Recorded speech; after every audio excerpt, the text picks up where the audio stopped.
Okay. I guess we're gonna hop into commentary a little bit later than expected, but I guess welcome everybody to the Sigma versus Ajneb match. I was not expecting there to not be any commentary, so I'm gonna hop in last minute, and we'll see what we can get here. So, I mean, first of all, I mean, a match between Sigma and Ajneb is going to be something else regardless. Sigma having broken the world record earlier this week, and, you know, Ajneb having beaten the former world record holder already in this tournament. So it's bound to be an interesting race regardless.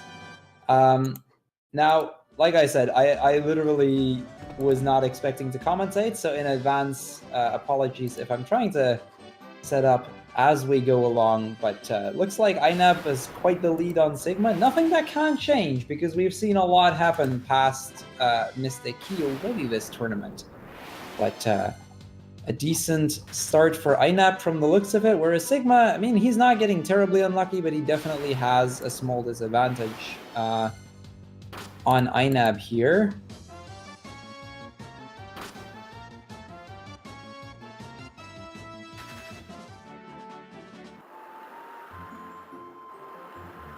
Okay, that should be, hopefully, the restream stream so that I can actually watch the match. So, let me quickly introduce myself as well as the runners. Again, my apologies for there not being any commentary for the first 15 minutes. So my name is Cruel. We have a match between, like I said, Sigma, who very recently broke the world record, had the world record going into the tournament as well. Definitely one of the most skilled runners around these days. Versus, like I said, at Ajneb, who, even though being a very new runner, has managed to beat Double Drop, the former world record holder, in his best of six or top 16 match. So definitely a very skilled runner, even though he's been running for a very short amount of time. Now, basically for this early part of the game, they're trying to make their way towards the 4 crystals of light. And in order to do so, they need to open up a canal, which is basically what these first 15 minutes have been about. It's looking like Sigma is about to pick up the Jewel Tonic. Ajneb getting pretty close to the Mystic Key, which he needs in order to open up the door to get the Nitro Powder, which he's going to use in order to blow up a canal so that he can actually get to the very first of the 4 crystals. Generally, for getting the Mystic Key, you want to, at least in races, you want to get around like a 16.5, 17-minute time. It's looking like Ajneb isn't too far off of that, so a pretty average start for him from the looks of it. Whereas Sigma seems to be struggling quite a bit more, is a bit behind on Ajneb on this one. Looking like a pretty bad start. Unfortunately, I wasn't able to catch the actual start of the match, so let's see what's going to happen for the early part of this race. Now, since it hadn't been explained yet, I guess I should explain what Ajneb is about to do. You may have already seen this a few times over the course of today's run, where the runners used or picked up a random item and suddenly were able to glitch a whole lot of new items into their inventory, into their equipment. And Ajneb is doing that right here with the Mithril Hammer, basically by going from the weapon slot to an armor slot on the same frame. They're going into the menu itself. They can actually glitch in an item that they aren't supposed to have. It's going to load in this case, the ID from the Mithril Hammer, but on an armor slot, causing him to get the Thieves' Armlets, which is going to make running away from Ajneb a whole lot easier. Looked like he had a very smooth menu there, so it definitely looks like he is going to be able to, get that bit of a lead there. He's not going to lose much time on Sigma on the menuing, that is for sure. Sigma almost having gotten to the Mystic Key. Looks like a good minute and a half difference between Ajneb and Sigma after less than 20 minutes into the game. The first part is very RNG heavy. It is always a part where you kind of have to beat through, because you don't really have anything that will help you run away from encounters. So it's definitely a part that can do a lot for the run. Not to say it's over right off the bat. There's plenty of caves coming up which can make a huge difference. We've got Cavern of Ice, we've got Cavern of Earth. Citadel of Trials, which can on occasion be a problem, the Sunken Shrine, Waterfall, just to name a few. There's Chaos' Shrine at the very end, so definitely still anybody's game. And we'll see how each of these runners is going to perform throughout those dungeons. Sigma getting into his Thieves' Armlets menu. See if he can get a good menu off here as well. Looks like he's having some minor trouble getting the glitch to work, but overall still looking like a pretty decent menu for Sigma. If he can get that last one to work at least, because that could be a problem if he can't. Definitely looked like, from at first sight, Ajneb had a bit of a smoother menu than Sigma, so that's not going to help Sigma's odds here either. Ajneb having almost made it into Mount Duragar, where they're going to blow up the canal so that they can get towards that first crystal.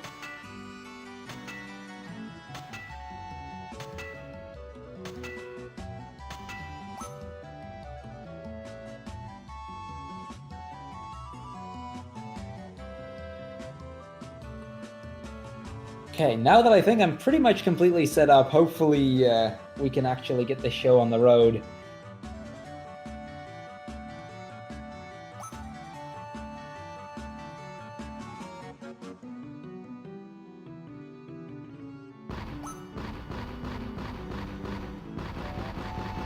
Okay, I guess fair enough. I guess I'll just call him Ben from this point onward. Not knowing his stream myself all too well, you know, I wasn't too familiar with the pronunciation there. Anyway, Ben now having blown up the canal. Basically, that there is a little cutscene there. It's not a very long cutscene, but we do end up skipping a good part of it because the cutscenes actually being skippable in the PSP version of the game. It's the only version of the game where you can actually skip cutscenes like that. So definitely a bit of an advantage for Ben to have been able to skip that. So it's just, if you can mash through, you can just mash through all of these cutscenes. It doesn't really matter which one it is. It counts for this one, it counts for the cutscene at the start, as well as cutscenes like unlocking the airship and the likes. This is the only version where they're going to be able to do that. So it's a neat little time save compared to most other versions of the game, that you can just skip through all of that. Looks like Sigma has managed to enter Mount Duragar as well as Ben is making his way towards Melmond. Now, once they get to Melmond, they're going to get another bit of an equipment upgrade, so to speak.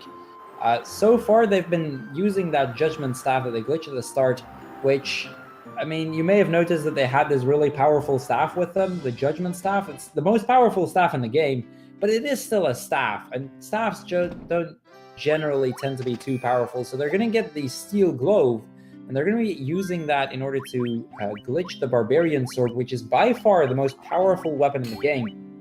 Now, just to give you a little bit of an idea, the weapon that that Ben just got, it is about 3 times as powerful as the next best sword. It's a little bit less than 3 times. Before comparison, Excalibur has an attack stat of about, I believe, 45. Whereas the Barbarian Sword has 125, on top of which the sword also grants a strength boost of 15. Very powerful weapon, normally only obtainable in the Labyrinth of Time by fighting the hardest version of the super boss Cronodia.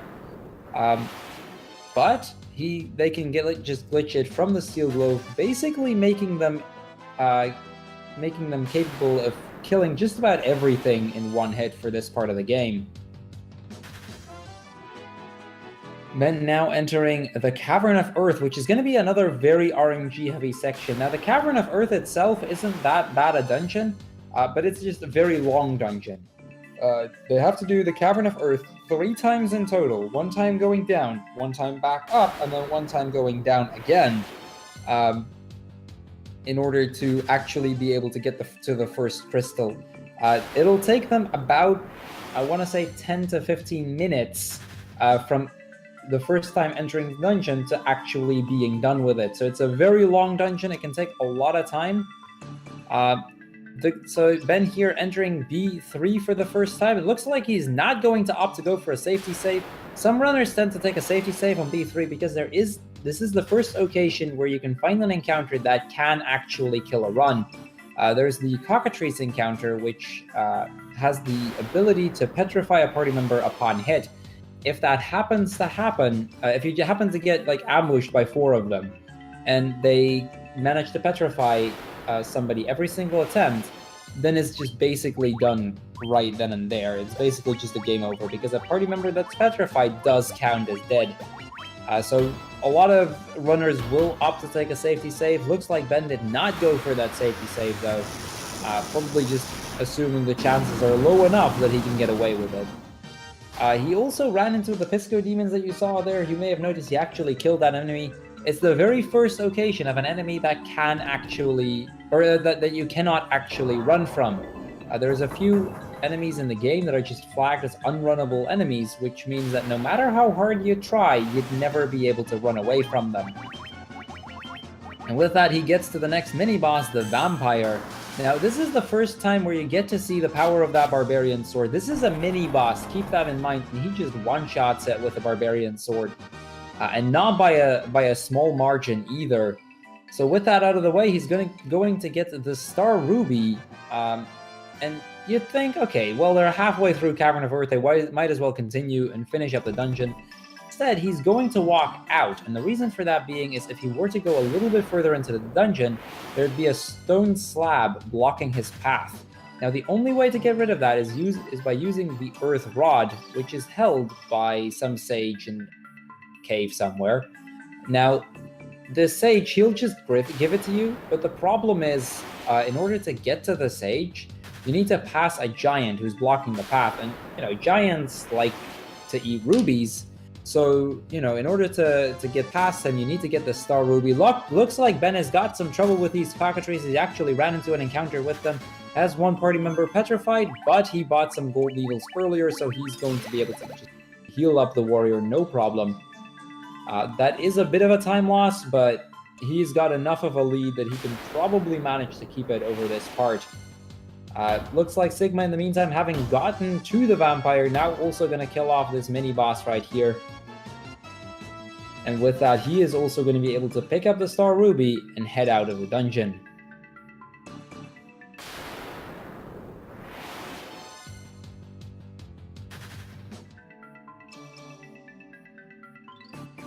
It's like Sigma got a pretty nasty white gas encounter there. It doesn't look like he's going to be able to run, and that could actually be a very big problem. 9 whites and ghasts can be very problematic because upon hit, they have a chance to paralyze a party member.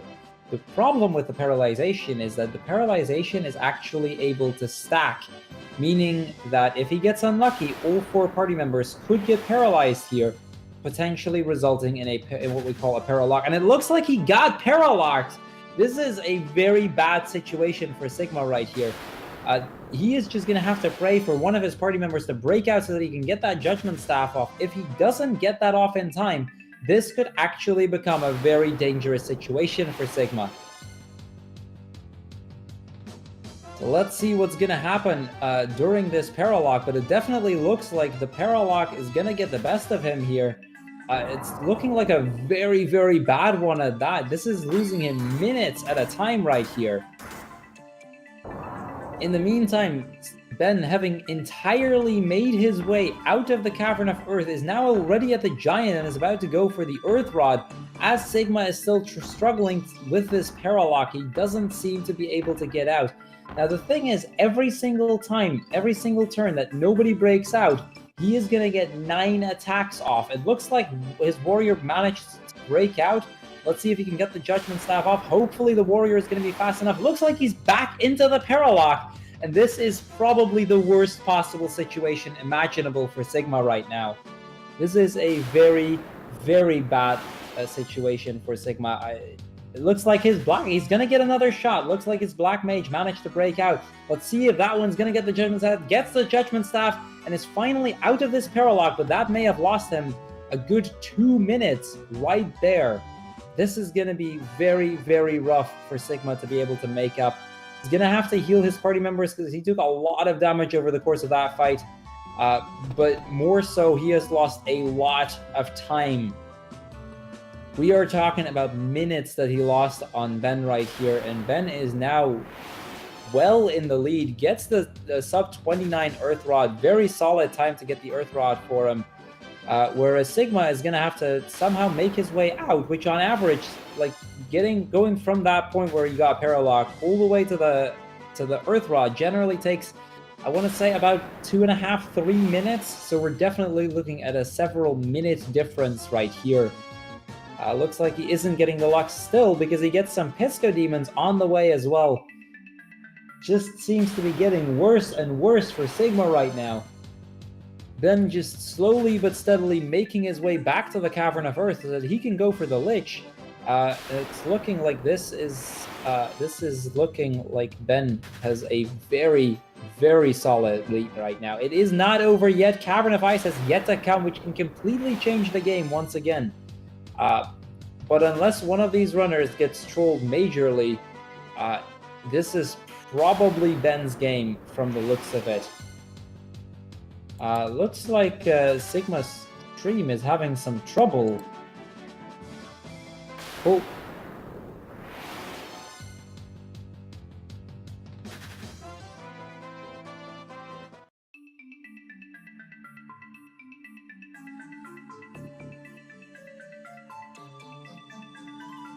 With that, it's looking like my stream is having some trouble.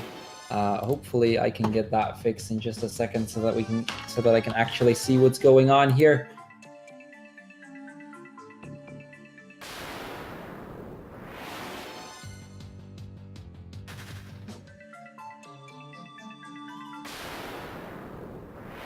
Okay, let me get this back up. I don't really know what happened there. For some reason, that was acting up a bit. Anyway, let's see what has happened in the meantime.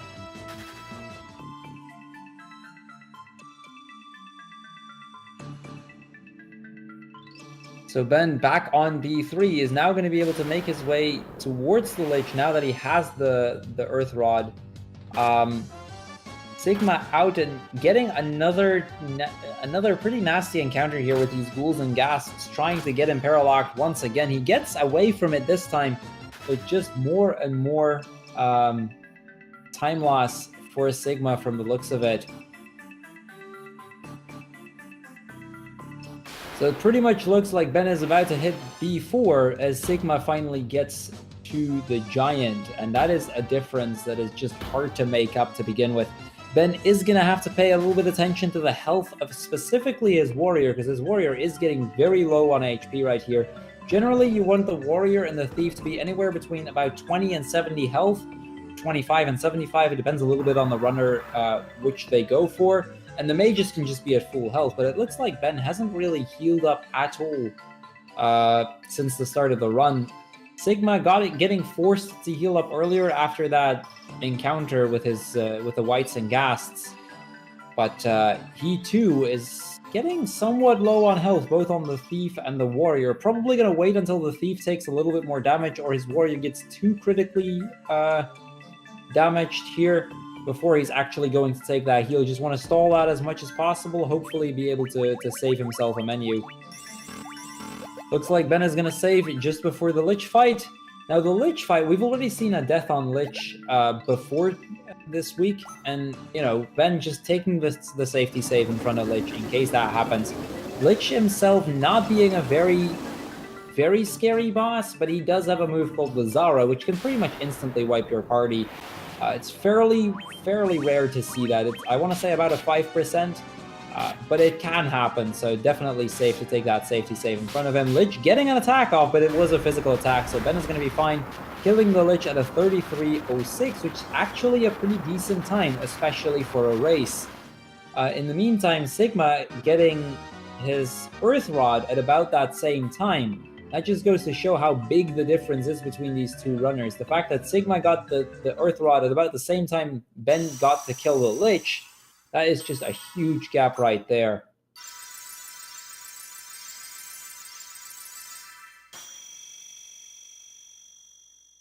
So with that, Ben is going to get into a cutscene here, and he's going to see the first of the 4 bonus dungeons unlocked. Now, there's 5 bonus dungeons total in this game, 4 of which tied to the crystals, and 1 once you have all 4 of the crystals. Basically, these bonus dungeons contain bosses from like other Final Fantasies, and the 5th bonus dungeon, when you have all of the crystals, contains the super boss Chronodia. Now, for the any percent run, they're not actually going to go in there, but every single time they get one of the crystals, you're going to get into a bit of a cutscene, seeing one of them get unlocked. And it's also kind of like the one point in the run where you're going to get that bit of a break there. So it's about a 30 to 40 second cutscene, so you have a little bit of time to take a breath, especially considering the cutscene before it, the one with the crystal, also doesn't involve any mashing, so you get quite a bit of time to just relax for a little bit, take a good breath before it continues again. So Ben is now going to make his way towards the Crescent Lake, and that means he's going to get a lot more freedom from this point on. So basically in this run, you can pretty much do the crystals in whatever order you want. It doesn't really matter, with one exception. The Earth Crystal has to be the first crystal. That one's always going to be forced to be your first one. The Fire, Water, and Air Crystal you can do in whatever order you want, although there are some things that make the order a lot more sensible. For example, in the one of the items you need in order to get it to the Air Crystal is in the dungeon with the Water Crystal. So it's very sensible to do the Water Crystal before the Air Crystal.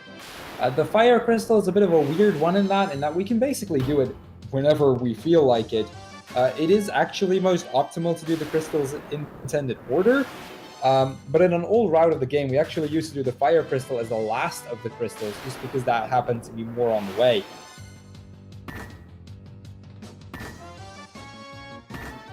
So Sigma now also almost making his way to B4, and he can actually get a little bit further. And it looked like he did take that safety save, probably a bit scared of everything that's already happened with the Paralock and the likes. He has already had a pretty rough start of the run, so he is probably going to want to take it as safe as possible. Looks like he's getting a little confused in his menuing here, trying to attack and Judgment Staff at the same time, but he gets the Judgment Staff off. That's going to kill all 4 of the Pisco Demons, no questions asked. And with that, he's going to be able to move on into B4 itself. Looks like he gets one more encounter, though. Is some cockatrices, but manages to get away. Ben, at this point, almost having made his way into Crescent Lake. And into Crescent Lake, they're going to do a few things. First of all, they're going to buy some ethers, which we'll use to increase the amount of MP we have, just to make the later parts a little bit easier. It's going to make healing and the likes a lot smoother. And they're also going to get the Mithril Axe, which they're going to use in order to glitch some Black Garbs, which is the next major equipment upgrade. Now, the Thieves' Armlets, each of them increase their agility by 5 each, so 15 in total. The Black Garbs, however, increase agility from 5 to 10 each. Now, the problem with the Black Garbs is that even though they increase their agility more, the Mithril Axe from which they glitch it can only be equipped by the Warrior. So because of that, the Warrior is gonna, or they can only glitch it onto the characters adjacent to the Warrior. So unless they want to do a formation change, they'll only be able to equip it to 2 characters. If they would do a formation change, 3 characters would be possible, but most runners you'll see will only go for 2. Looks like Sigma has made his way to the Lich. It's looking like a very, very massive difference here. Sigma killing the Lich at a 37:42, basically meaning there's a 5-minute 36 difference between these 2 runners, and that is a massive difference this early on in the run. For the first half, it's definitely looking that Paralock that Sigma got is going to lose him major time here, and he's pretty much going to need a death from Ajneb, from Ben, to make up that difference. And even with a death from Ben's side, if Ben plays this safe, he's pretty much got this in the pocket.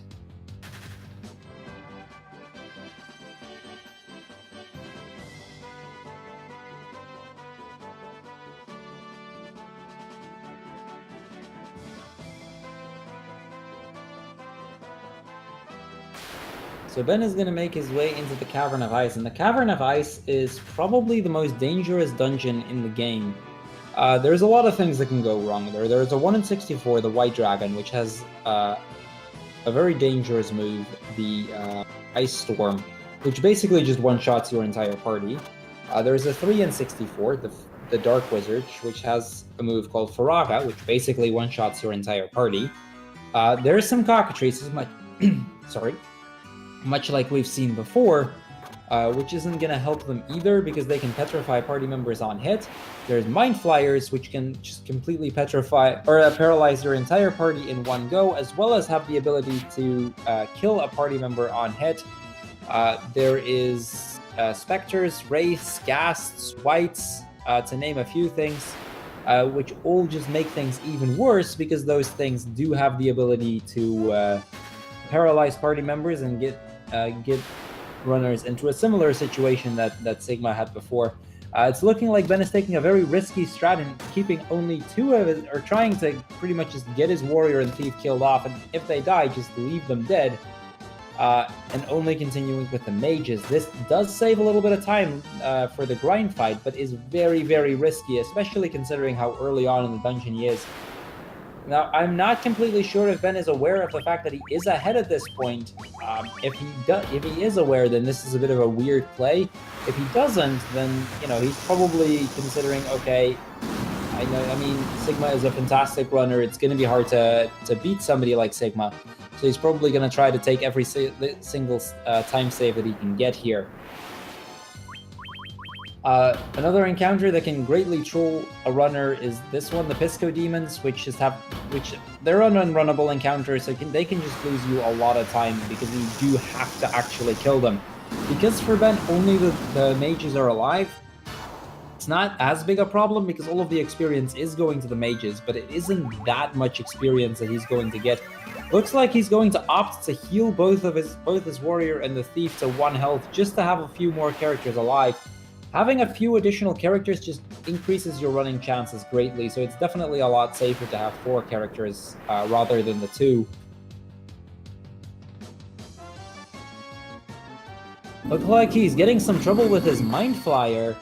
Even though there's only 1, this guy can still cause a lot of trouble in a run.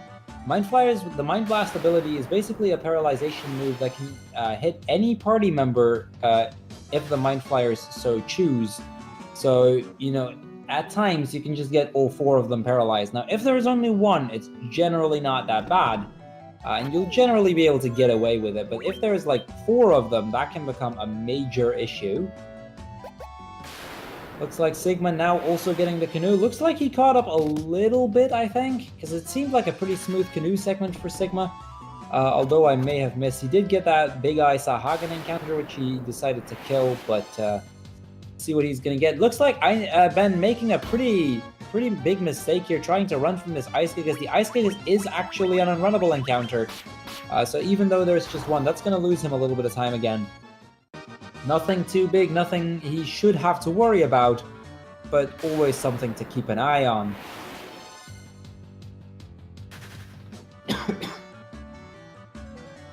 Sigma, by the way, taking a pretty safe approach to his movement. You may have noticed that Sigma parks his boat pretty far away compared to where Ben is parking it.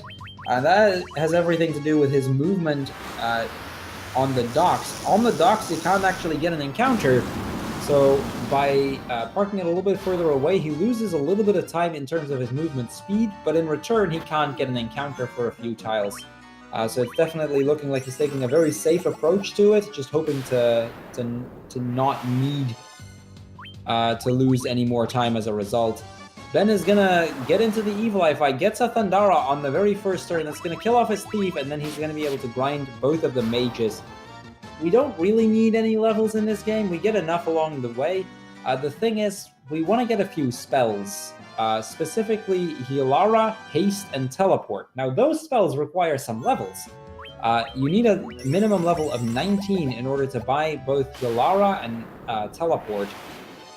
So they're going to get level 18.5 off of the Evil Eye, and then because there's still some mandatory fights later on, they're going to get the remaining level near the end here.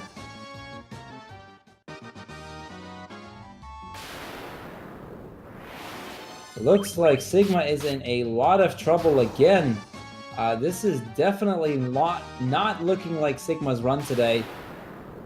Gets 3 of the party members petrified, gets the 4th party member petrified, and that is a death for Sigma. He decides to reset his console. Luckily, he did make a safety save not too long before, but that is just even more time lost from Sigma's end right there. That has got to be incredibly frustrating for Sigma right now. Ben getting into a pretty nasty Spectre encounter. Looks like he's not entirely sure what to do. Opts to go for the Judgment Staff. Definitely the safer play there. These Spectres can become a huge issue with only 2 party members alive. Luckily, Ben decided to go for the Judgment Staff, taking the safety strat there. Just not going to worry about it. The Spectres do give a fair bit of experience, not nearly as much as the Evil Eye, but enough to not really make that a huge time loss either. So he definitely played his cards well there. He's going to need to do one more fight against the Evil Eye, and then he is done grinding, and he can make his way out of the cave. Whereas Sigma, due to both his very unfortunate Paralock, his bad early game, and the death that he just had on the Cockatrice, is just losing him so much more time here. Gets into an Ice Giga's Winter Wolf as well. That's another unrunnable. Now, it's not the worst one because he did manage to catch it in time and didn't try to run away from it. It's another unrunnable to deal with, and just another thing to make the situation even worse.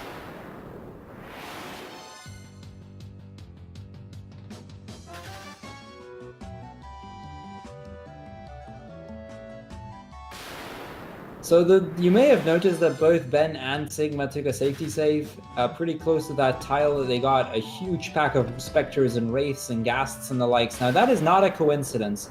The tile with the Spectres and Wraiths and Ghasts, that's actually called a spiked tile. A tile that will always yield this very encounter. Similar to the tile where Ben grinded the Evil Eyes on. That is a tile which always yields the same encounter every single time you step on it. So you generally want to take a safety save, because if you get a 9 encounter ambush there, it's just faster to just flat out go for a reset instead of trying to beat through it. It looks like Ben managed to get out of the Cavern of Ice, and that puts him quite far in the lead actually. Because after Cavern of Ice, there's actually, it's a lot smoother sailing from there. Not to say he can't die, there's still a few things that can easily kill him. But the chances of death suddenly get reduced greatly, and just the general amount of RNG involved in this next segment is a lot lower than it was during Cavern of Ice. So while Sigma still has to beat his way through the cavern, Ben is in for a lot easier a ride here. So he's going to be picking up the airship next, which is basically going to enable him to travel just about anywhere. He gets a bit of a nasty encounter with the 7 Sahagin Chief ambush, but considering Sigma is still struggling to get to the Evil Eye to begin with, not a time loss that is going to make a very big, or that's going to cause a very big problem for him here. So looks like Sigma also making it to the Evil Eye, gonna make that safety save and gonna go into the grind as well, gonna get himself that level that he needs. As Ben is about to pick up the airship itself, Sigma also getting lucky and getting that Thundara turn 1. Definitely gonna help him a little bit, because, you know, getting that off fast at least doesn't lose him more time on Ben than what he lost already during Cavern of Ice. Gets the Levy Stone, and with that, it's time for him to start grinding to level 18 and a half, after which he too can finally head out of Cavern of Ice and hopefully get a bit smoother a ride for the late game.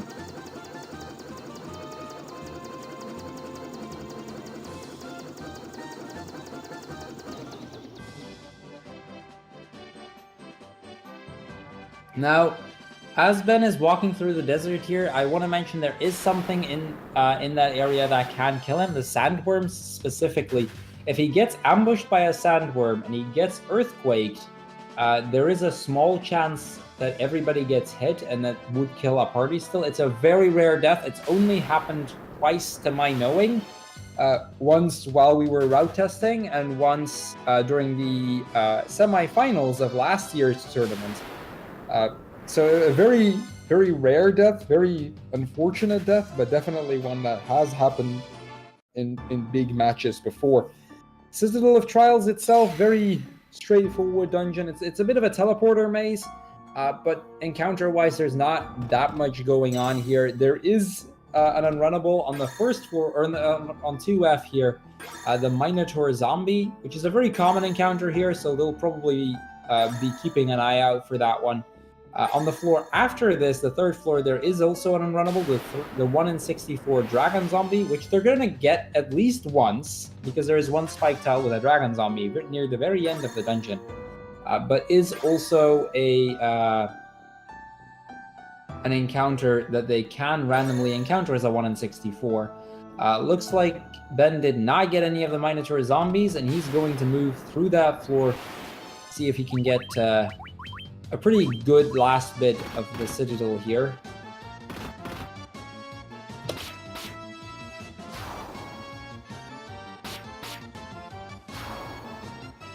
Sigma getting another Ice Giga's Winter Wolf. That is a very rare encounter to see, so the fact that we've already seen like 3 of them this run alone definitely goes to show that this has not been a great run, and the fact that Sigma particularly has gotten 2 of them already, it's going to put him in a very tough position here. He gets more Pisco Demons, so another unrunnable he will have to kill. Then pretty much pushing towards the end of the Citadel of Trials. He's going to be picking up the Gauntlet and the Healing Staff along the way. Both of these items, they're going to glitch near the very end of the run. It's pretty late in the game, and they're going to use that in order to up the amount of healing that the White Mage will do. The Rat's Tail here is a pretty nice bonus to get, but the main reason for going to the Citadel of Trials is for that Healing Staff, so that they can get additional healing for the final boss. And what that does is it's going to make it so that Hilara will heal enough, and they won't actually have to grind out for Hilaga. And that saves them about 6 minutes worth of grinding, so it saves a lot of time right there. On top of that, going to the Citadel of Trials, even though it's an optional dungeon, they're going to get that Rat's Tail, which is going to allow for the class change, which gives teleport, which is going to help them save a little bit of time in 2 of the upcoming dungeons, the Sunken Shrine and the Waterfall Cave.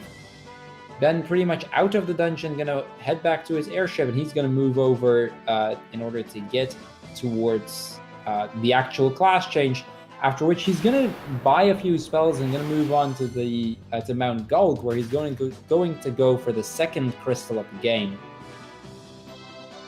Sigma, on the other hand, still not having gotten the airship, looking like a very, very big difference here.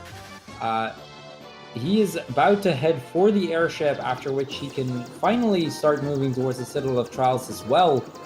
He has just been getting butchered this run, though. It is definitely not a good position for him to be in.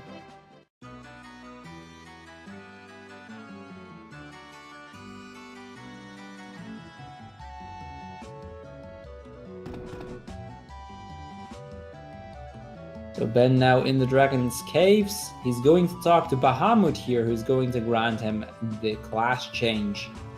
From this, the class change adds a few bonuses. First of all, it's going to give everybody a bit of extra stats. You know, extra stats is always nice.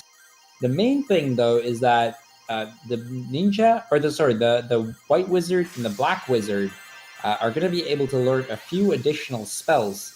Specifically, teleport is going to be very important in that. The warrior and the thief are going to also be able to learn a little bit of basic magic, but the run isn't long enough that that's going to be actually useful. In the all bosses category of this game, we actually do use the fact that the ninja can learn black magic in order to have the ninja learn haste and not need to bring a black wizard along to begin with. Looks like Sigma is going to take the safety save because of that potential sandworm. He probably realizes, you know, he's been getting crazy unlucky, so he might as well take every single safety save in the book to make sure that it doesn't get even worse.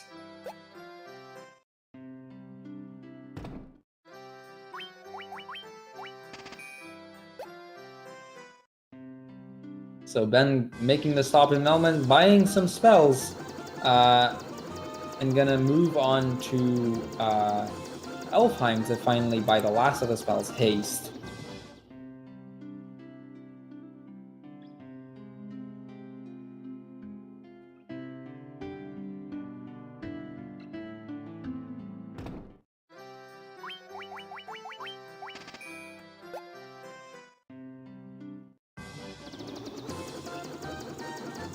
Sigma getting some of the Minotaur zombies. Now, the Minotaur zombies, like I said, it's a very common encounter here, but still a very annoying one to get to begin with. Ajneb gonna move into Mount Gulg, and you may notice about Ajneb's movement right off the bat that he's gonna take a lot. He's taking a lot of steps on the lava tiles specifically. Now, this actually does have a reason, in that the lava tiles do not actually give an encounter. So every time they step on it, even though it does mean, you know, they're taking 1 point of damage, they are taking, or they are avoiding encounters as best they can. Looks like he's getting pretty unlucky with these ogre mages. Takes him a turn to run away, but that isn't going to make a huge difference at all, considering the lead that he currently has. Sigma about to make his way up to 3F of the Citadel of Trials, so that he can finally get the healing staff, the gauntlets, as well as that rat's tail, and move on to Mount Gulg as well.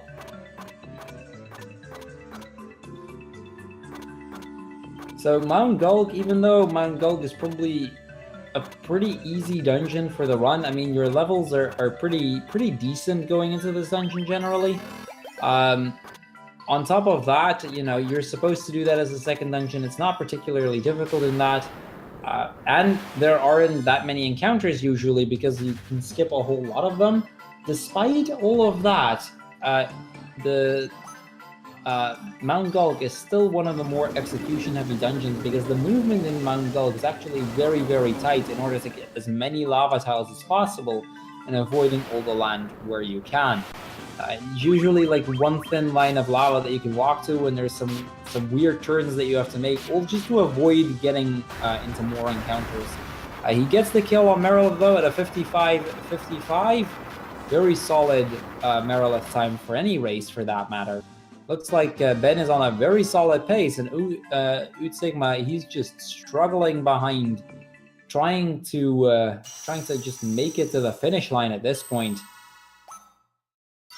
Because we have about, I want to say, 35, maybe 40 minutes left for Ben, and it is going to be rough for Sigma to make up a good 5 minutes over the course of those 40 minutes.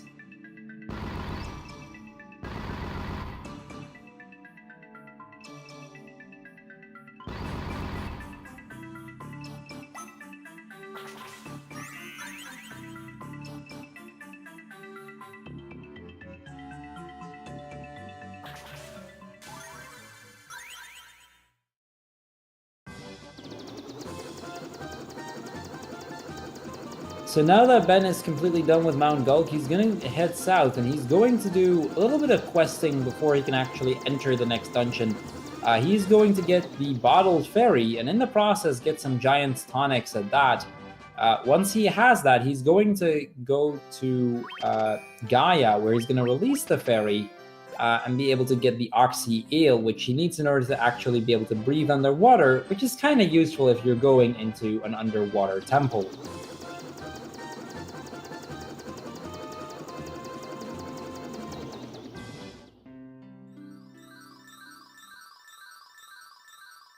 So as soon as he enters Gaia, he's going to release the fairy.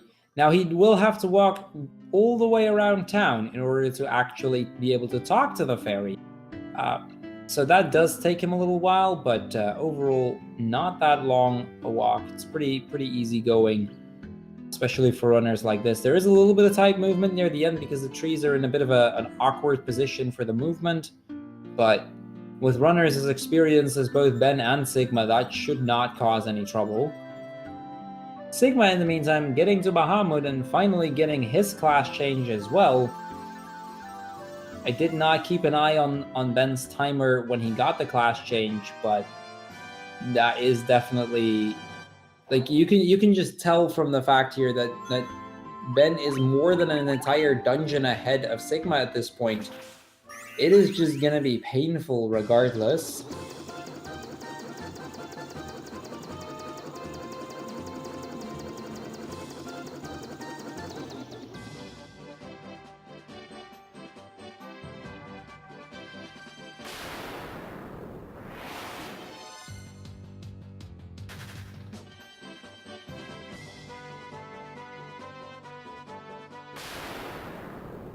gonna get his spells as well. Looks like Ben got into another Ice Gigas encounter. Tries to run away from it again. That's gonna lose him a good 10 seconds or so. Not enough to actually make any difference anymore at this point, but just the minor time losses, losing Ben here, losing Ben a couple seconds here and there on execution. However, with all that aside, he is now going to be able to enter the Sunken Shrine. Now, the Sunken Shrine probably is most known for the amount of unrunnables you can get in that dungeon. The Sunken Shrine probably has more unrunnables than any other dungeon in the game.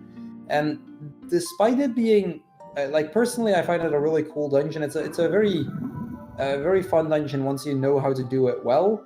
But it is still a pretty tricky dungeon in that you have to keep paying attention to what you're doing, or you may just end up trying to run from an encounter that you can't really run from.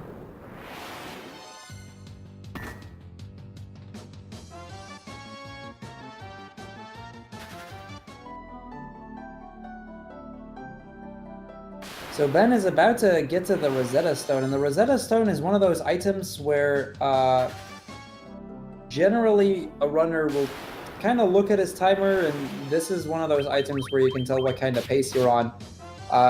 If generally when you get the Rosetta Stone at about the 1 hour mark, we consider that a good sub 130 pace, good chances of getting a sub 130. Above the 1 hour mark, that's not going to be as easy. Above like 103, 104, that's practically not possible anymore. But the fact that Ben is going to get his Rosetta Stone basically a 101, he is pretty close to a 130 time right now. Whereas Sigma is now finally entering the Merilith fight, a good, I want to say, 6 minutes behind Ben. So yeah, Ben having killed Merilith at a 55-55, Sigma at a 101-20. That just goes to show how big the difference is at this point. This is basically Ben's game if he doesn't choke and if he doesn't die anywhere. And I honestly think if he takes the appropriate safety saves, even with a death, he will probably be able to still pull out a win here, assuming he saves appropriately. That just goes to show that, you know, getting both a death and a paralock for a Sigma is just loses so much time.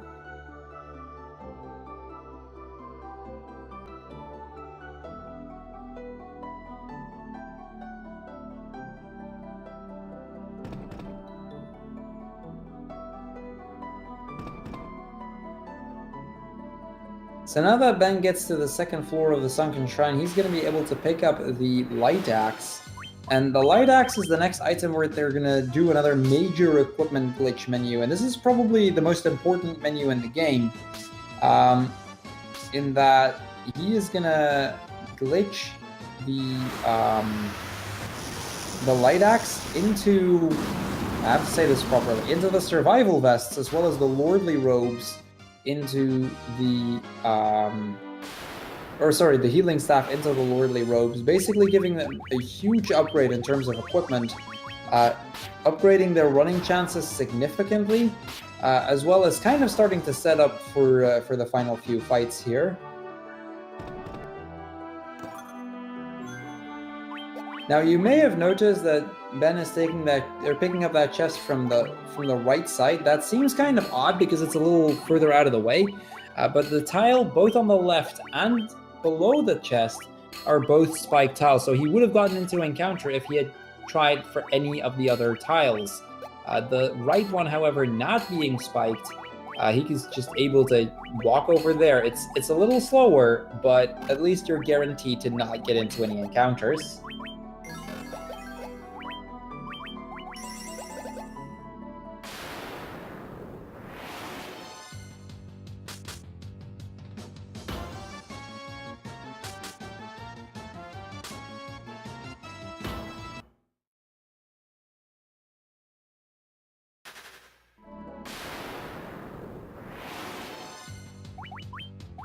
So Ben getting a little unlucky trying to get out of this room. Is going to have to use the Judgment Staff on more Sahagin Prince and Chiefs.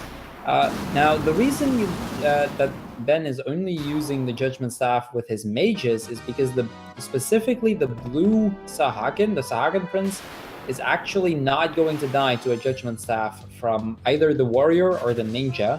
So they'll always cast it up with only the mages just to make sure they get that kill right off the bat.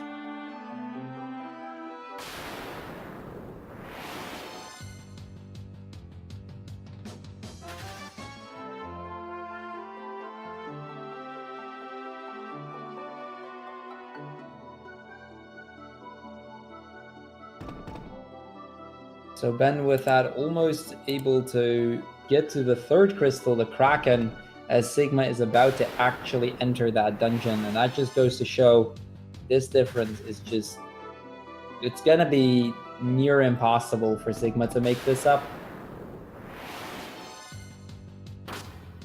Yeah, intelligence actually does do something in the game, and intelligence is actually a very important stat in two ways. First of all, it actually increases the amount of damage from attack spells and healing from healing spells. That is where the Lordly Robes come in. The Lordly Robes give a plus 20 on intelligence, and that makes the healing just do a lot more and actually help them survive the final boss fight. On top of that, intelligence is actually also one of the stats involved in running away from encounters. When trying to run from an encounter, the higher your intelligence, the more chance you'll have to run from an encounter. Intelligence, evasion, and one other stat are involved in that. So in that, your intelligence is also going to matter when trying to run away. This is also why very often in a run, even though the white mage is by far the slowest party member, she can still be the one to run away from an enemy because she does have the highest running chances if you base it on all three of those standard stats when you look at the amount that they got boosted. The survival vests only grant a boost of 15, whereas the Lordly Robes grant a boost of 20.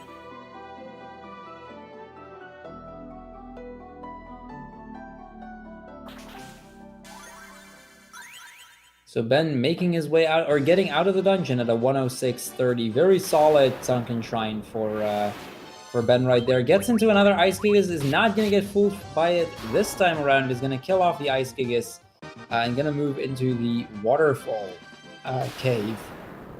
Now, Waterfall is still a very notorious dungeon. It's a dungeon that can cause a lot of harm here.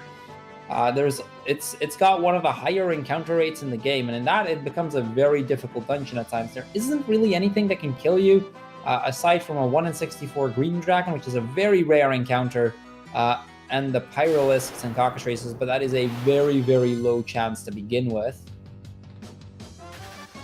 Sigma having gotten his Rosetta Stone at a 107, and that just means like 6 minutes and 15 seconds difference pretty much between Ben and Sigma. And like I said, 6 minutes, like you can make up a little bit of time near the end of the run. Chaos Shrine can do a lot in that, but 6 minutes is just too much for Ben to lose here. Weird stuff is going to happen if he wants to not be able to take this match. I will say, though, it's not theoretically impossible, but the odds at this point are incredibly low.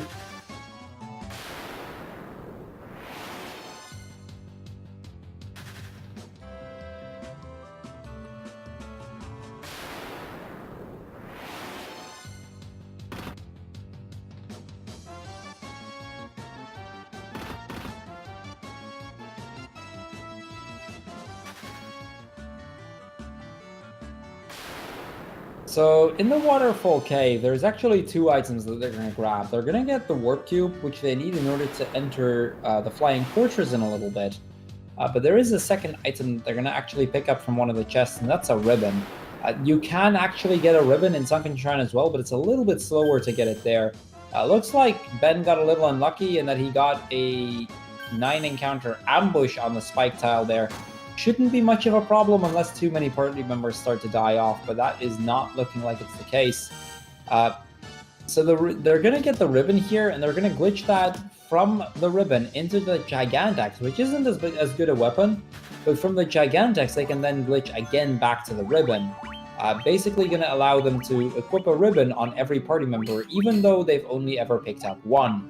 Now, you'll notice that they'll equip the ribbon in the shield slot here, and they haven't done that so far because most items in the shield slot would immediately crash the game. However, by putting a ribbon in the shield slot, they can actually, or the ribbon actually corresponds with an existing animation during battle, so it won't crash the game if it tries to call it up. Looks like Sigma is getting very unlucky with the unrunnables today. He is just looking like he is getting unrunnable after unrunnable right now, just making his situation worse and worse by the minute.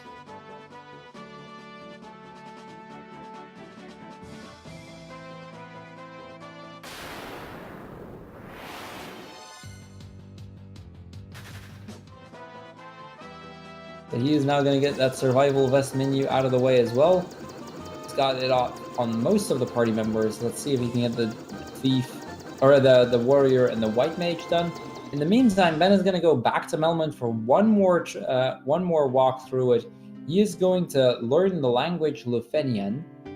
With the Rosetta Stone that they picked up in this town, they can get to learn Lufenian, and they need that in order to get the chime from the people of Lufenia, which if you were to normally enter there, people would just talk gibberish, you wouldn't be able to understand them.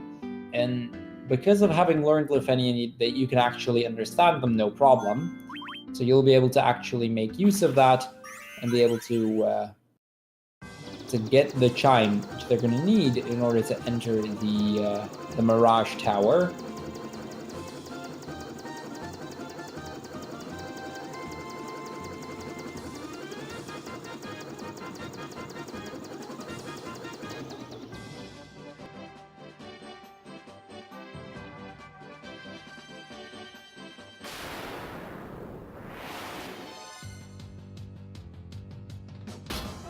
So yeah, Ben Sigma is still having to try to get to the Kraken and get the third crystal. It's looking like Ben is having a very average to above average run. Definitely not bad at all. He's got troll here and there, but over the course of a run, it's pretty much just evened out a little bit. Sigma, on the other hand, this amount of unrunnables, the paralock that lost him at least 2 minutes in Cavern of Earth, it is just painful to watch.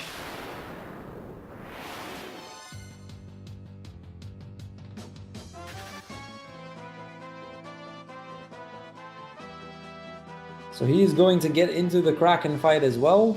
Now I want to mention again, Ben left the Sunken Shrine at a 106.30, and Sigma, it's already a 6 minutes difference pretty much, and he is still in the Kraken fight.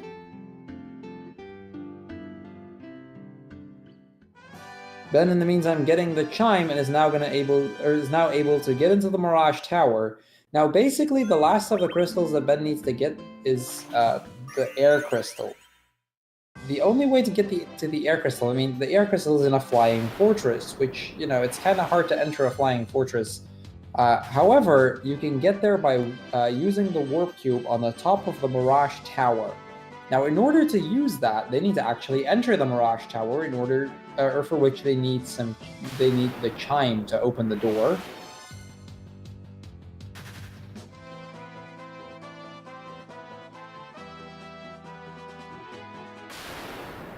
So they are going to need to get the chime, the warp cube, all of that in order to get into the Flying Fortress, and then they're going to have to make their way to floor 5 of the Flying Fortress to get to the last crystal, after which they can enter the final dungeon.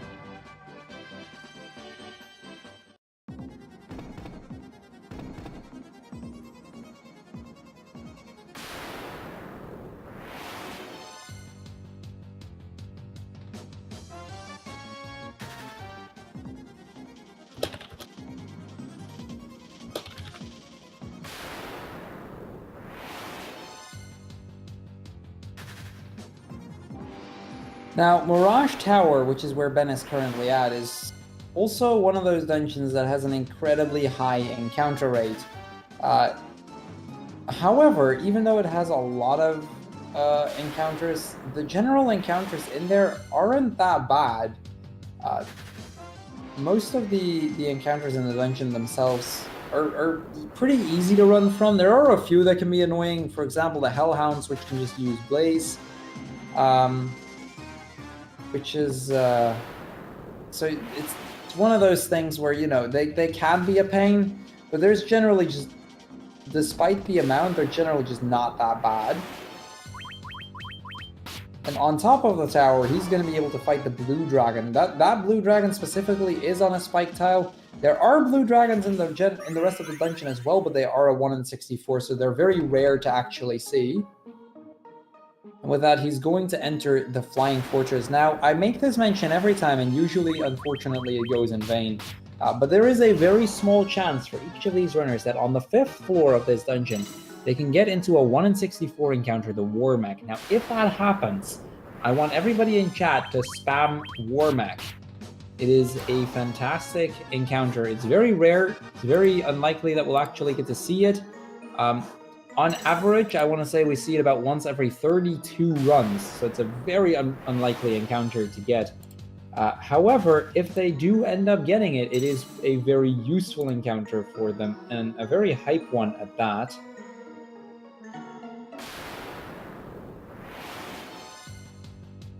So let's see if today we will see one of the War Mechs. Now, the War Mech is actually kind of useful. It grants more experience and money than any other encounter in the game.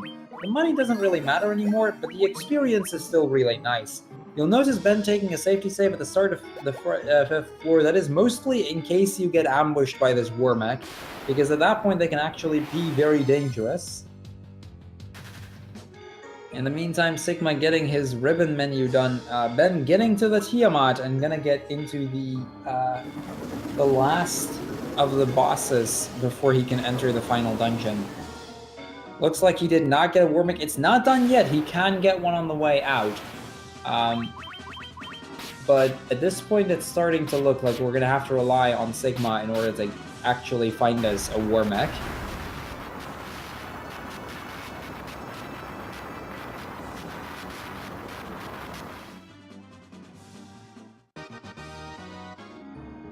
So Ben killing Tiamat at a 1:16 and a little bit. That is a very solid time for Ben right now. I'm not 100% confident, but I think Ben might actually be on a potential PB pace here. I'm gonna double check that statement right off the bat. I mean, he has a pretty much a 1:30 flat. He's got a 1:30 in 11 seconds. I don't want to rule it out of the question that he might be able to break that tonight during the race. I think the odds are fairly low considering his time, but I wouldn't completely rule it out. So he's going to get Whisperwind Cove unlocked, the last of the 4 regular bonus dungeons. There is one more bonus dungeon which we'll see get unlocked very, very soon. That'll be as soon as he enters Chaos's Shrine. Now, as he goes there, I do want to quickly mention what this last part is going to be. So, in order to actually beat the game, they need to fight their very first boss of the game, Garland, one more time. Garland being 2,000 years into the past, basically having created a time loop where he sent the 4 elemental archfiends into the future. But now that he has the 4 crystals of light, he can enter back in, or he's going to go back to the very first dungeon, going to go to the portal in the center there using the 4 crystals of light in order to open up a time portal 2,000 years into the past, where he's going to fight Garland one more time. Now, this is a very RNG heavy dungeon. There's a lot that can happen here. Like I said, if he gets a good dungeon, I don't think PB is out of the pace, or out of the question for Ben. It looks like he's not gonna go for an early safety save in Chaos' Shrine. Probably knows that he's on PB pace. Probably figures that he's well enough ahead that he can manage. I don't know if he knows that how far ahead of Sigma he currently is, but. We'll see what kind of end game we're going to see here. The health on all of his characters actually looking pretty good. His Black Mage is kind of low. You generally want him to have a little bit of a higher health, but 202 is enough to be able to survive most of it. One thing I would be worried about in Ben's position is the health currently on the White Mage, who's only at 288 health, which is a very low amount of HP for the White Mage at this point. So that could potentially cause some trouble. He may actually get some levels in because of all the green dragons on in this area. And he may actually want to as well, because 288 is kind of a dangerous range for a White Mage to be at for the final boss.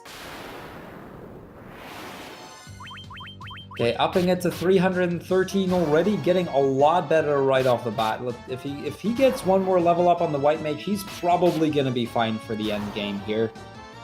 A bit of a risky amount of health going in, but probably going to be fine regardless because of all the green dragons. Probably not going to be very happy with those green dragons, because that may actually lose him a potential PB pace here. But in terms of the race safety, it's probably favorable regardless. Looks like his warrior got up to 412, so he's definitely going to be able to survive a flare 2, or a flare from Lich 2. Doesn't mean that can't go wrong, but at least it reduces the odds of something going wrong near the end here.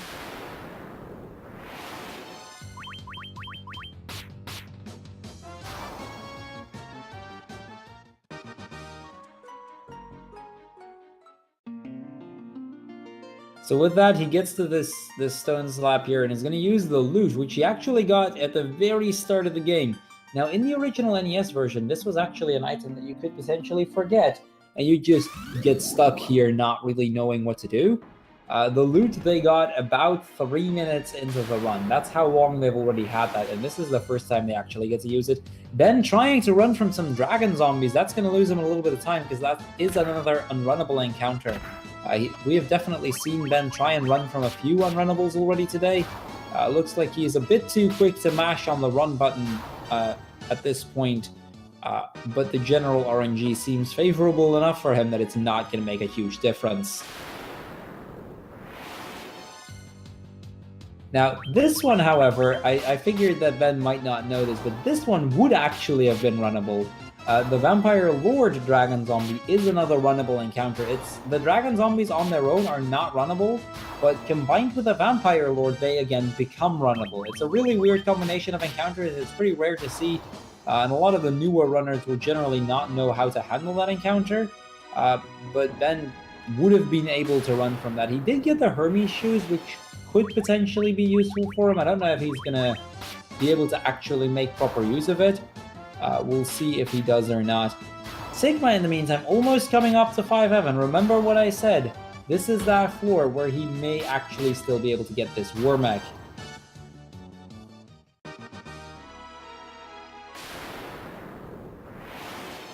Now, Ben is going to have to watch out a little, because I don't think Ben has taken a safety save at this point. Looks like he's taking a while to decide what to do on the White Dragons. Probably knows that he is in a little bit of a risk. For White Dragon Ambush, this could actually turn around the entire run right here. If Ben dies to the White Dragons, which at this point is not impossible, he would be set back to just before Tiamat 2, basically getting him into a tie with Sigma again. If Ben does not play his cards well here, he may actually end up dying to not actually safety saving, and that would put Sigma back into the lead and make this one hell of a race. It's looking like he actually is going to get a death from the Double Dragons. That means that Ben is going to be sent back to before Tiamat 2, back on the 5th floor of the Flying Fortress, and we have got ourselves a race. Ben losing his entire lead to not taking that safety save. This is a very, very rare death to see, but Ben playing his cards wrong, and that is going to cost him the run right here. Now this is going to change everything, because this basically puts these two runners back into a tie.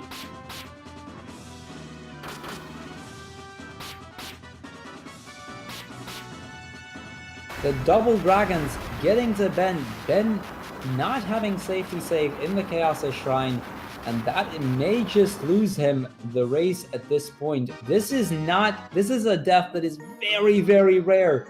it is very uncommon for runners not to have saved in the Chaos Shrine on top of that. So him having made a crucial mistake in taking his safety calculations there may actually lose him the match at this point. We have got ourselves a race going into the Chaos Shrine one more time.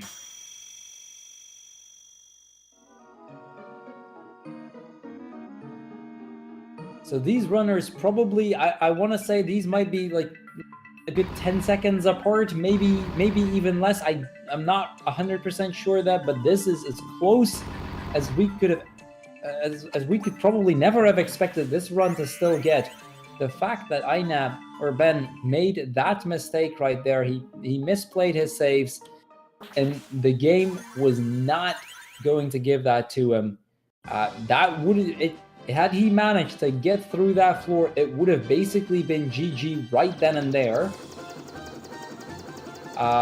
So they are going to go into the Chaos Shrine. They're going to see that animation again, where they're going to get to see the Labyrinth of Time unlocked. They're going to travel 2,000 years into the past so that they can fight Garland one more time. Ben getting an encounter just outside of Chaos Shrine. Going to now also move in. Gonna get into the cutscene. We've got like a 15-second difference maybe. It is gonna come down completely to the Chaos Shrine.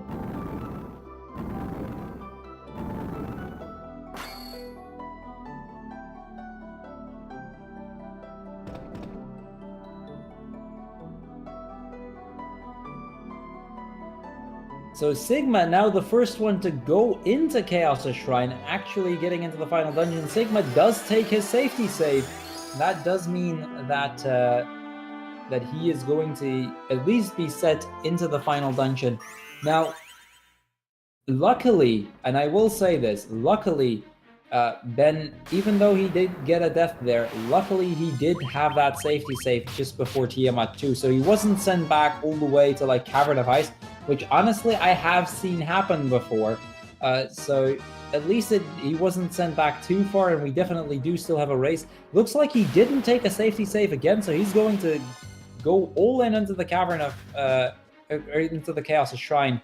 Looks like both of these runners have a pretty low HP pool on their White Mage, both of them being under 300, which could potentially become a problem here.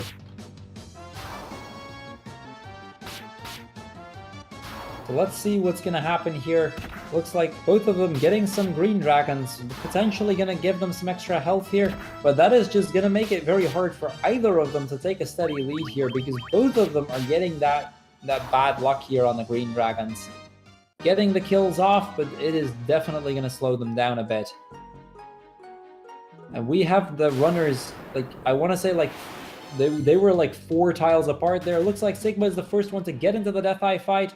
Ben now also getting into the Death Eye fight, and they're going to be fighting the first boss of this dungeon. These guys are mere seconds apart right now. This is a race again. Now this, with the death that Sigma had, the paralock that Sigma had, that horrible early game he had, I was not expecting Sigma to actually still have a shot, but at this point it is anybody's game. It is down to the Cavern of, or down to the Chaos Shrine. It's gonna come down to who gets the better RNG and who knows to play with it. So Sigma getting some dragon zombies, manages to catch it and is gonna try to kill them. Ben also getting some dragon zombies, does not notice it in time, is gonna try to run from them. That's gonna lose him a little bit more time. This is what I meant with who is going to play with these encounters more appropriately. Ben making the mistake of trying to run just that little bit too fast, and that can lose you a good bit of time. So even though Sigma has gotten an additional encounter on top of Ben on this floor, he still manages to keep that lead regardless because of Ben's mistake there.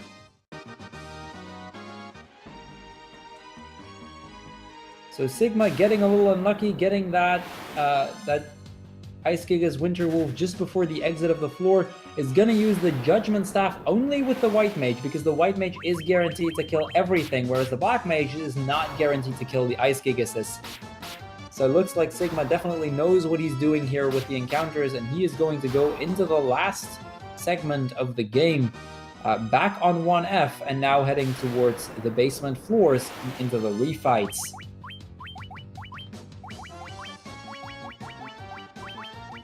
So Ben getting a very similar encounter, and this is what I meant. Ben is taking a very different approach to this fight, going with an attack with the ninja on one of these Ice Gigases, using the Black Mage to staff, doesn't get the kill on the Ice Gigas, uses the Warrior to kill it off.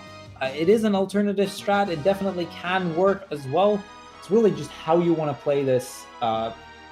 It can be faster, it can be slower, it really depends on what the RNG would have given you there. Sigma getting a single purple worm, pretty easy to kill off, but it is going to lose him a little bit of time because it is an unrunnable encounter, and now he is pretty much able to move into the basement floors. So Sigma being the first to go into the basement, and this is where we'll have ourselves a match like we've never seen before. Looks like Ben is again getting some trouble with these white dragons, the double dragons as we like to call them. Are not giving him the luck. He's again not going to be able to run away from it. Is going to struggle again. Gets away from it this time though. Is not going to take a second death. A second death here would have basically given the game to Sigma, but it will lose him even more time. Now also going into B1 of Chaos Shrine. Sigma getting a 6 Earth Medusa ambush. That is going to lose him a lot of time because that is a very slow encounter to get right there. Ben pretty much catching up completely with a very, very solid B6. Or B1 gets a 7 encounter Earth Medusa ambush, gets that time loss all the same, and they are both going to get a very, very rough fight right here. Looks like Sigma manages to get away, is getting pretty close to the Lich fight. He's going to get into another encounter with some placed golems and stone golems, but a pretty easy to run encounter at that. Looks like Ben is now pretty much done with the ambush part, is going to also get close here. Sigma making sure that he takes the safety safe before the Lich, Ben getting one more encounter here. Sigma just entering the Lich before Ben, but the difference is very small at that. Ben does have the health to tank a flare if it happens here.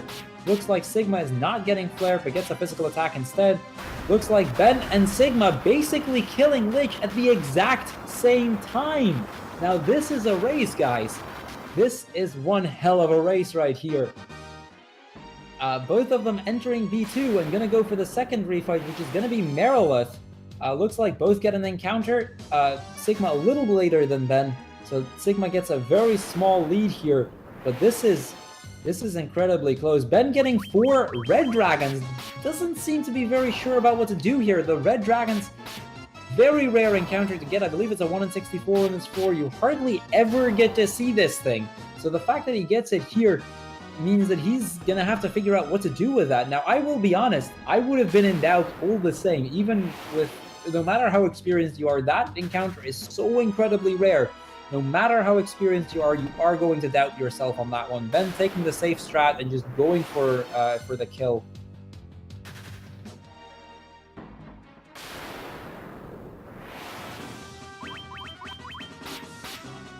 So Sigma killing Merilith as Ben gets into the fight with Merilith. Ben gonna kill off Merilith not too long after Sigma though. This seems like a pretty quick fight for him as well. The differences are still mere seconds going into the Kraken 2 floor. Now the Kraken 2 floor is a very dangerous floor for either of these runners because there are a lot of unrunnables here. The Water Elemental is a very common encounter on this floor, and they will have to kill them if they happen to see them. Ben taking a pretty steady lead with only getting 1 encounter where Sigma got 2 of them. Sigma now out of that encounter, going to keep moving on. Does not seem to be getting the Water Elemental, and neither does Ben. Ben taking the lead again on Sigma. And both of them pretty much getting an encounter at the same time. Both of them getting the Water Elemental. This is again what I was mentioning earlier. Ben trying to run away from them, where Sigma realizes in time that this is not a runnable encounter and is going to go for the Judgment Staff. This is that bit of difference in execution that you see between the runners, where the experience from Sigma can save him a little bit of time over a somewhat more unexperienced runner like Ben. I don't know if that's going to make the difference today, but it very well might. So Sigma again being the first to go into the Kraken 2 fight. Let's see if he can be the first one to get the kill here. Looks like Ben is going to get another encounter. Does note in time that this is another Water Elemental, so they cannot run away from it. So he's going to Judgment Staff, but in the meantime, Sigma is going to be able to kill off the Kraken. Gets a 2-turn on the Kraken, though. Pretty unlucky fight there for Sigma. And gets the kill on the Kraken as Ben enters the Kraken fight. Now this is one hell of a race. The difference seems to be growing very, very slightly in favor of Sigma. Sigma getting an encounter, though, after Kraken 2, but before Tiamat 2. Now, this may still be a problem for Sigma, because it's pretty common to get through that segment without getting into any encounters.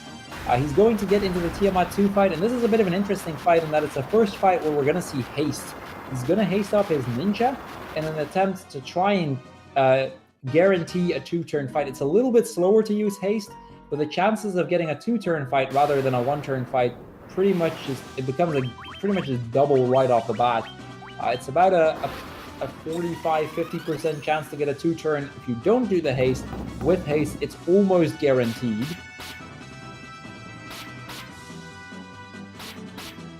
Looks like Sigma is not getting the 2-turn though. Okay, he gets the. I think that was I'm not sure if that was a 2-turn or not, but Ben definitely catching up on that fight, pretty much getting the kill very slightly after Sigma. It is going to come down to the final boss, people. These guys are going to have to do one more final menu in an attempt to, just heal up, get that last piece of equipment out of the way. Sigma healing up his characters, gonna ether up the mages to make sure that everybody has enough MP. They're going to glitch one more item, they're going to glitch the golden staff, and they're going to equip the clothes on the armor slot. And that seems kind of weird, but that's just to reduce the amount of agility that the white mage has to guarantee that she will be slower. Not sure if Sigma took the safety save there, definitely saw Ben take that safety save. They are pretty much going to enter Chaos at the same time. It is going to come down to whomever gets the better Chaos fight here. It is incredibly close going into the final fight, so let's see what's going to happen. Chaos can do a lot still. He can either do physical hits or do magic spells. He is able to kill a party if you get very unlucky, although it's pretty rare. Looks like Sigma is going immediately for the Giant's Tonics. Looks like he's opting to go for both of the characters. Ben may opt to not do that with the ninja. Looks like he's not. He's going to take a risk here, though, because if the ninja dies, that could lose him the race right here. So he's going to take a risk in trying to save a little bit of time on Sigma. Sigma getting a physical hit on the ninja, which is actually fine, because that means the ninja is still alive, and he didn't use the Blaze spell yet. Let's see what's going to happen, though. It is going to be tight. That healing up may either lose or win Ben the race. Same thing, like the fact that Sigma used an extra Giant's Tonic, it may save him the race, it may also not. We do not know at this point. We will have to see what this race is going to give him. So, yeah, with that, let's get into the final part. Ben taking a small lead because of having, or being able to do an additional attack early on in the fight. Looks like he's getting very slightly better RNG, although Sigma is getting the physical hit there. Not really sure what Ben just got. Ben getting a Blizzaga, which is a little bit slower, but definitely not a bad move right here. It is incredibly close. It is going to be really hard to tell. Looks like Sigma also getting the Blizzaga. Let's see what it's going to do on Ben's side. Ben is going to get a physical attack on the ninja, which is completely fine for Ben. That is actually probably one of the things he was hoping for, because the longer it takes for him to use the Tsunami, the safer that Ben is going to be. Looks like Sigma is going to get his Blaze right now. I do not know who is going to take this at this point. Looks like Ben got a slow rod, did actually hit, which means he's going to either have to reuse haste with the Black Mage, or he's going to have to use, or he's just going to have to keep attacking, hope that he's far enough into the fight. We will see. Looks like Ben is the first one to take the kill, and that is a GG for Ben from the looks of it. Very, very close end, though. So, despite his death, it looks like it wasn't enough for Sigma to catch up here. Looks like Sigma's opting to go for the defend, and there is the kill for Sigma, mere seconds apart. Now that was one close race, despite how far Sigma was behind. Looks like Ben has once again proven to be able to defeat the current world record holder of the game. And with that, he is going to move on towards the quarterfinals, and Sigma is going to move towards the losers bracket.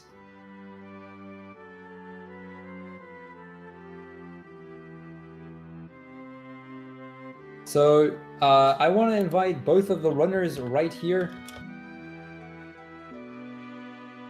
Let's see if they're up for a quick chat.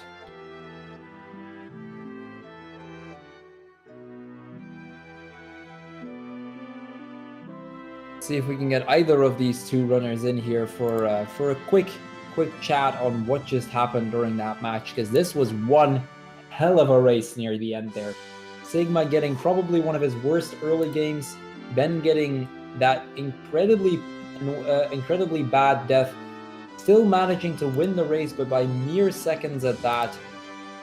That was one close race right there. I'm joined here by Oot Sigma. We may see Ben join us in a little bit. Sigma, first and foremost, how do you feel? I don't know how to feel, man. I mean, I was, with that paralock, and then I got stoned and everything. I was like, this race is over. I'm just going to play it out and see what happens. And then all of a sudden I see that Ben dies to the double dragons. I'm like, uh-oh. And then I looked at the match, and I was like, oh my gosh, we're almost exactly tied now. So it was close coming down to it, but it looks like he got a better chaos fight than me. Yeah, so you guys basically went into the chaos fight at pretty much the same time. You guys were seconds apart going in there. When you had that death on the cockatrices and you had the paralock and you ended up being less far behind, did you have any idea that this could possibly still have gotten this close a race near the end here? Probably not this close. Like I expect bad things can happen, and like maybe he would, have a bad chaos fight and have to reset, but only lose a minute or two. I knew I was like 6 or 7 minutes behind. I sure didn't think that I would be able to make up that kind of time. So despite all of the struggle at the end there for Ben, he still managed to beat you by mere seconds. Yeah. That being said, how do you feel going into the next part of the tournament? Because you're not completely out. You still do have a shot at this. Right. Yeah. No, I it's you go into every match and you never know. Like my last tournament match was like a 130, and this is a 138. You just never know what's going to happen. So we'll just hope that the RNG gods are on my side that day. Yeah, so it's looking like I'm quickly gonna look up who the next match is gonna be. You've got a potential of either Green Cleric or Lenafis. Okay. Any thoughts of what that match could potentially hold? Yeah, I mean they're both really good. I mean I had a race the other day with Green Cleric, and he was within like a minute of my time. So that can definitely go either way. And Leno, of course, he's a long established runner of this game, so he knows all the ins and outs of it. So it's going to be tough no matter who it is. So despite everything that happened, because I mean you had a very rough run, and the RNG definitely managed to get ahead of you. How do you feel about your run in general, though? Because it looked like you managed to keep your head cool despite everything, and you kept your execution up to pace regardless of everything that seemed to be happening. Yeah, I did make a couple of mistakes. Like I went the wrong way in the marsh cave of all places. I just got distracted by just the bad start and then some other stuff popping up on my computer. So I did make a couple mistakes, but I mean I knew I was in for a rough day of that encounter that I got on the way to Pirates, where I failed to run 4 rounds in a row. I was like, oh gosh, this is not my day. So, but yeah, overall I thought it was pretty poor. I had a couple of okay segments, but overall just pretty much bad luck throughout. Yeah, so I think with that, I want to quickly confirm with you, Fiesel, that this was the only race that we were going to have right now. If so, then I figure it might be a good time to go over and host somebody. Now I see a few options in this one. We have one of the former participants of the tournament who actually he actually lost his match just yesterday, costing him the tournament, which I think would be a solid option to go over and give a quick little host and raid, unless you have other suggestions for that, Sigma. No, I don't have any suggestions. I'm not sure who's online right now. That being said, I did just notice, which might be even better, because Leonis just went live with some FF1 practice. Okay, cool. So we have got the option of either Boxmeister playing, I believe, Metroid, doing a bingo right now, or Leonis, who's going to do FF1. And considering you were the runner, I am going to leave that up to you today. Oh gosh, well, I say let's send him over to Leona since he's doing FF1, so that they can see more fun RNG in action. So with that being said, people in chat, before I go off, I want to thank all of the runners that we saw today. Make sure to follow both Sigma and Ben going into the next segment of the tournament. Ben having now beaten both of the world record holders at their respective times. I want to thank Fiesel again for hosting this tournament. We're gonna go over to Leonis, who's currently doing FF1. Looks like he's actually doing PSP glitchless. So let's go raid him. I guess a similar raid message to yesterday's might be in order here.